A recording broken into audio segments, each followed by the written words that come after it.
If you then let that gasoline evaporate, you still have the same number of molecules of gasoline in the system. The system is all the molecules of gasoline. But what can it do? Nothing. See, it's lost its power. It's lost its ability to have an effect because of the disorder. It only had that ability because of the ordered, made it into a liquid, which made it have power. Okay, now we're going to relate all that to consciousness in just a bit. Now let's get to evolution. Self-changing systems with a purpose evolved to be more successful within their environments, right? That's just a standard definition of evolution. Okay, large complex self-changing information systems evolved by lowering their entropy. More data, more information, more content, less randomness, makes sense. Consciousness is in a self-aware, self-modifying system evolving toward lower entropy states. Now, entropy and information theory just kind of go together. If you happen to be in that field, you'll know that information theory is basically discussed in terms of entropy, in terms of signal versus noise. Okay. Now, let's tie it a little closer to consciousness. What are the attributes of consciousness? Consciousness is a real, therefore finite, large, complex, self-modifying information system where stasis is unstable.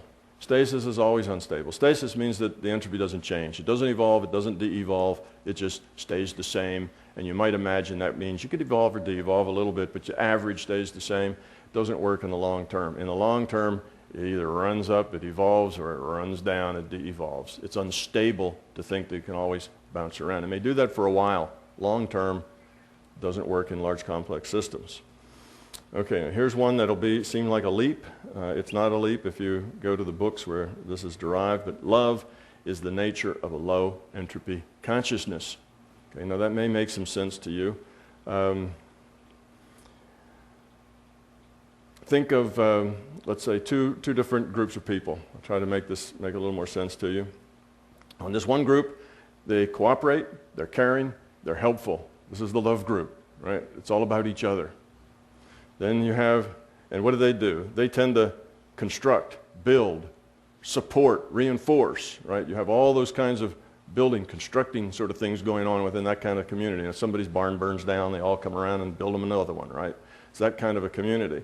All right, now on the other hand, you have the group that's self-centered. It's all about what's in it for me. Okay, what do I get out of it? That's based on fear of not getting yours, fear of having somebody else take yours. Now, what kind of group is that?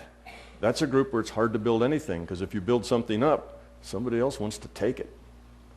And either they just get rid of you and take it, or they steal it, or you fight for it, or whatever. It's constantly, you not only have to build something, then you have to protect it.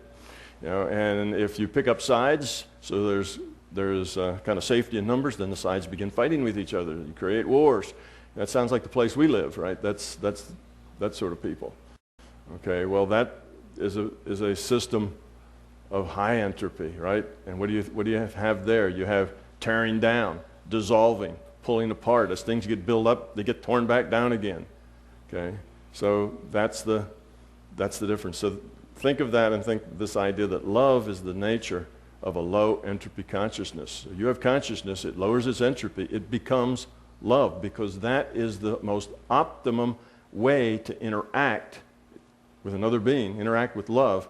That's the most powerful way. That's the least divisive, the least pulling apart, the most pulling together.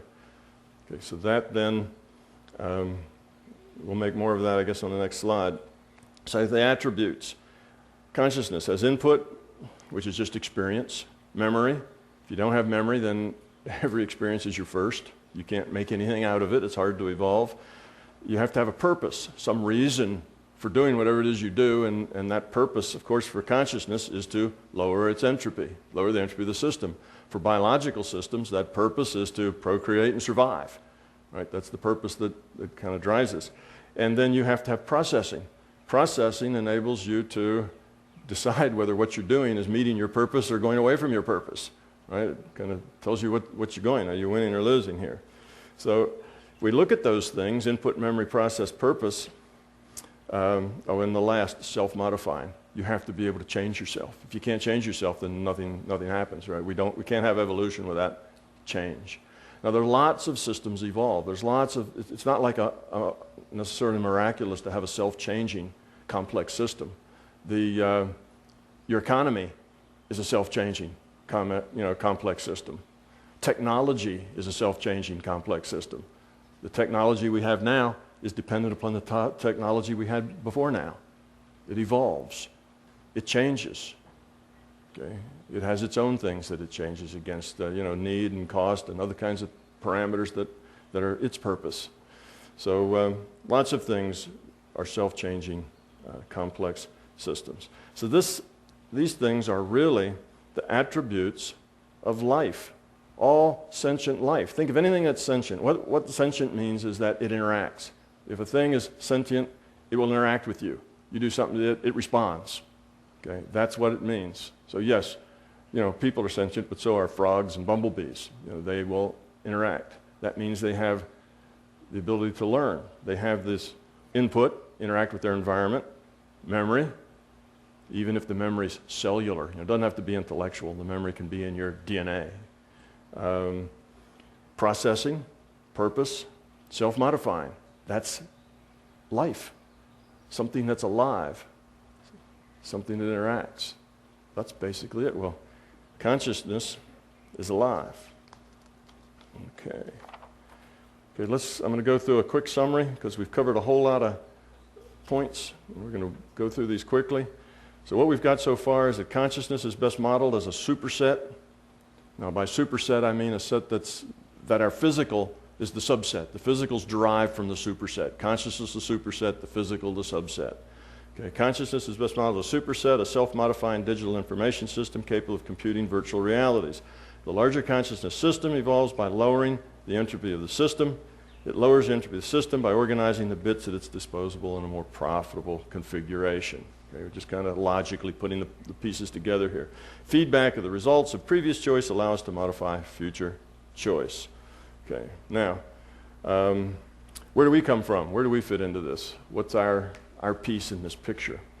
Okay, because experience is the generator of input, right? That's where the input comes from, experience. Well, you have consciousness, and we think of it as a big monolithic system, this one big conscious system, and it needs experience, it needs to interact, and all it can do is interact with itself.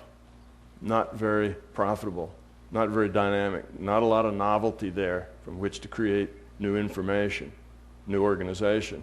So just like the biological things they learned to do was to divide those cells, build up complex organisms, right, of hundreds of cells, then millions of cells, specialization and so on, because that more organization was a lower entropy condition, right? More organization, lower entropy. Consciousness does the same thing. It breaks into pieces, cells divide, so it can interact with, you can have this chunk of consciousness with free will interacting with this chunk of consciousness with free will. Now suddenly you have something dynamic that creates a lot of novelty, much more than you had before. And then you can have more and more and more, and then you can have millions, and then you can have billions and trillions of sentient entities interacting with each other. Now you have this huge amount of information and growth and entropy reduction possible because suddenly the complexity went up enormously. More complexity, lower entropy if that complexity is organized to be useful, which means moving toward love because that's the most optimal interaction between two things. You see? All right.